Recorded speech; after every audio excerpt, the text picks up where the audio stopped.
Pakistani cricket team کی جانب سے انتہائی افسوسناک خبر سامنے آ چکی ہے کہ شعیب ملک اور رضوان ورلڈ کپ سے باہر ہو چکے ہیں۔ دونوں کو کووڈ ہو گیا ہے۔ اب ان کی جگہ کون سے دو پلیئر شامل ہوں گے پاکستانی کرکٹ ٹیم میں آسٹریلیا کے خلاف سیمی فائنل میں ہوں گے؟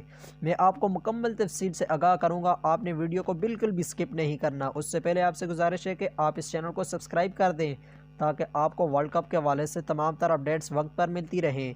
پیارے دوستو، کل نیوزی لینڈ اور انگلینڈ کا سیمی فائنل ہوا جس میں نیوزی لینڈ نے انگلینڈ کو شکست دے کر فائنل کو کوالیفائی کر لیا ہے۔ آسٹریلیا کی ٹیم کے ساتھ پاکستان کا ہونا ہے سیمی فائنل، جس میں شعیب ملک اور رضوان کو بہت تیز بخار ہو چکا ہے۔ ذرائع کا کہنا ہے کہ یہ دونوں کھلاڑی سیمی فائنل کسی صورت میں بھی نہیں کھیل سکتے اور ہو سکتا ہے کہ فائنل بھی نہیں کھیلیں۔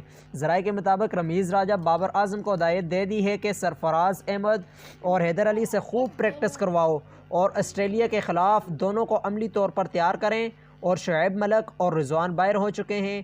اب آپ سے گزارش ہے کہ آپ دعا کریں کہ اللہ پاک ان کو بہت جلد صحت دے۔ کمنٹ میں ضرور آمین لکھنا۔